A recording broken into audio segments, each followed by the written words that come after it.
Hi everyone, আবারও আমি চলে এসেছি তোমাদের কাছে একটি ছোট্ট ভিডিও নিয়ে তোমাদের সঙ্গে শেয়ার করার জন্য। বর্তমানে আমরা প্রত্যেকেই তো মোবাইল ব্যবহার করে থাকি, আর এই মোবাইলগুলির নেটওয়ার্কের জন্য নির্ভর করতে হয় আমাদের টেলিকম টাওয়ারের উপর। কারণ মোবাইলের মাধ্যমে কাউকে কোনো কল করি বা কোনো মেসেজ পাঠাই কিংবা ডেটা আদান প্রদান করি, তখন আমাদের মোবাইল থেকে ওই সমস্ত তথ্যগুলি মাইক্রোওয়েভ লিঙ্কের আকারে কাছাকাছি মোবাইল টাওয়ারে যায় এবং ওই টাওয়ার থেকে অপটিক কেবল তারের মাধ্যমে অন্য প্রান্তের গন্তব্য স্থানের কাছাকাছি গ্রাউন্ড স্টেশনে টাওয়ারে যায়। তারপর ওখান থেকে গ্রাহকের মোবাইলতে পৌঁছায়। আর এই সমস্ত মোবাইল টাওয়ারগুলি কেবল তার ভিত্তিক এবং স্থলজ অবকাঠামোর উপর ব্যাপকভাবে নির্ভরশীল।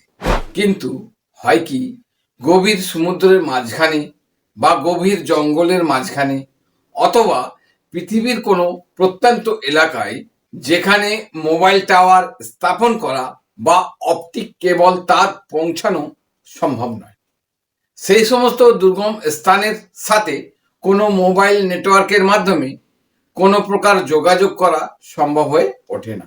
সুতরাং ওই সমস্ত দুর্গম স্থানগুলি মোবাইল নেটওয়ার্কের আওতার বাইরে অবস্থান করবে, কিন্তু আর নয়। এবার এই অসম্ভবকে সম্ভব করতে স্পেসএক্স এর মালিক Elon Musk Starlink satellite network direct to cell নামে একটা যুগান্তকারী পরিষেবা নিয়ে এসছে। যেসব স্থান মোবাইল টাওয়ার স্থাপন করা কোনোভাবেই সম্ভব নয়, সেই সমস্ত স্থানে ও সাথে নেটওয়ার্কের মাধ্যমে যোগাযোগ করার এই পরিষেবার মাধ্যমে সম্ভব হবে। অর্থাৎ কোনো মোবাইল টাওয়ার বা অপটিক কেবল তারের প্রয়োজন ছাড়াই তোমার মোবাইল দিয়ে সরাসরিভাবে কারোর সাথে কল করতে বা মেসেজ পাঠাতে পারবে। শুধু তাই নয়, ইন্টারনেট ব্যবহার করে কোনো ডেটা আদান প্রদান ও করতে পারবে। কিন্তু এখন প্রশ্ন হলো, এলন মাস্কের এই স্টারলিংক স্যাটেলাইটটি কিভাবে কাজ করে?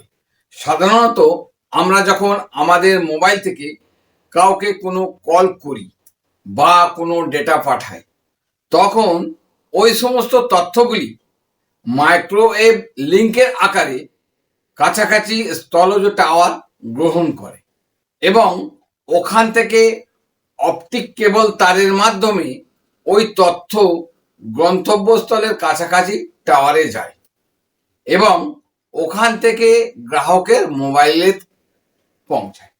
কিন্তু এলন মাস্কের এই পরিষেবায় মোবাইলের ওই মাইক্রোওয়েভ লিঙ্কটি কোনো টাওয়ারের পরিবর্তে সরাসরিভাবে স্টারলিংক স্যাটেলাইট গ্রহণ করবে এবং ওখান থেকে লেজার লাইট সিগন্যালের মাধ্যমে স্টারলিংকের অন্য স্যাটেলাইটে যাবে এবং ওই স্যাটেলাইট থেকে গ্রাহকের মোবাইলেতে পৌঁছাবে। এর থেকে বোঝা যায় যে যেখানে কোনো মোবাইল টাওয়ার স্থাপন করা বা অপটিক কেবল তার পৌঁছানো সম্ভব নয়, এবার থেকে ওই সমস্ত এলাকাতেও তুমি মোবাইলের নেটওয়ার্কটি পাবে। এছাড়া এক দেশ থেকে অন্য দেশে ভ্রমণ করার সময় ট্রেনে হোক বা সমুদ্র পথে বা বিমান পথে তুমি মোবাইলের নেটওয়ার্কটা পাবে। তাছাড়া ভূমিকম্প, ঝড় বা অন্য কোনো প্রাকৃতিক বিপর্যয়ের সময়ও যদি কোনো মোবাইল টাওয়ার ধ্বংস হয়ে যায় বা কেবল তার নষ্ট হয়ে যায়, তখনও এই প্রযুক্তির মাধ্যমে মোবাইল নেটওয়ার্কটি নিরবিচ্ছিন্নভাবে সক্রিয় অবস্থায় পাবে। অর্থাৎ যে কোনো স্থানে যে কোনো পরিস্থিতিতেই এই প্রযুক্তির নেটওয়ার্কটি কাজ করবে। এক কথায় বলা যায় যে এলন মাস্কের এই প্রযুক্তি পৃথিবীতে আমাদের যোগাযোগের পদ্ধতিকে একটা নতুন করে সংজ্ঞায়িত করতে চলেছে। অর্থাৎ সমগ্র বিশ্বকে তোমার নাগালের মধ্যে আনতে চলেছে। এবার জানবো এই স্যাটেলাইটগুলি কোথায় অবস্থান করে। ভূপৃষ্ঠ অঞ্চল থেকে যে স্যাটেলাইট যতটা বেশি উপরের দিকে থাকবে, ভূপৃষ্ঠের ততটা বেশি অঞ্চল সেই স্যাটেলাইটের নেটওয়ার্কের আওতার মধ্যে আসবে। সেহেতু সমগ্র ভূপৃষ্ঠকে নেটওয়ার্কের আওতার মধ্যে আনার জন্য প্রথাগত কিছু স্যাটেলাইট আছে যেগুলি পৃথিবী পৃষ্ঠ থেকে সব থেকে উঁচু, প্রায় 35,500 কিলোমিটার দূরে জিও স্টেশনারি কক্ষপথে অবস্থান করে। এই প্রথাগত স্যাটেলাইটগুলি সংখ্যায় 4টে ও সাইজে তুলনামূলকভাবে অনেক বড়। এই প্রথাগত স্যাটেলাইটগুলি পৃথিবী পৃষ্ঠ থেকে সব থেকে উঁচু কক্ষপথে অবস্থান করে বলে সমগ্র ভূপৃষ্ঠ ওই স্যাটেলাইটের নেটওয়ার্কের আওতার মধ্যে এলেও দূরত্ব বেশি হওয়ার কারণে ওখান থেকে ডেটা আদান প্রদান করার ক্ষেত্রে লেটেন্সি অনেক বেশি থেকে যায়। ফলে এই স্যাটেলাইটটি লাইভ স্ট্রিম, ভিডিও কল বা লাইভ গেমিংয়ের ক্ষেত্রে বিশেষ উপযোগী নয়। তাই বিশেষ কিছু পরিষেবার ক্ষেত্রে এই স্যাটেলাইটটি ব্যবহার করা হয়, যেমন ওয়েদার, টেলিকমিউনিকেশন, টেলিভিশন ইত্যাদি। কিন্তু এলন মাস্কের তার স্যাটেলাইট এর মাধ্যমে ডেটা আদান প্রদান করার ক্ষেত্রে লেটেন্সি অনেক কম করার জন্য এলন মাস্ক তার স্যাটেলাইটগুলিকে পৃথিবী পৃষ্ঠের সব থেকে নিম্ন কক্ষপথে প্রায় 550 কিলোমিটার দূরত্বে রেখেছে। এই সম্পূর্ণ ভূপৃষ্ঠকে তার স্যাটেলাইটের নেটওয়ার্কের আওতার মধ্যে আনার জন্য তুলনামূলকভাবে অনেক ছোট সাইজের প্রায় 42,000টি স্যাটেলাইট রেখেছে এবং এক স্যাটেলাইটকে অপর স্যাটেলাইটের সাথে লেজার লাইট সিগন্যাল দ্বারা যুক্ত রেখে সম্পূর্ণ ভূপৃষ্ঠকে তার স্যাটেলাইটের নেটওয়ার্কের দ্বারা কভারেজ করে রেখেছে। এলন মাস্কের এই স্টারলিংক স্যাটেলাইট নেটওয়ার্কের অনেকগুলি সুবিধা আছে, যেমন এই স্টারলিংক নেটওয়ার্কের তুমি মোবাইল কল বা ইন্টারনেট কল বা মেসেজের মতো পরিষেবাগুলি পেতে পারো।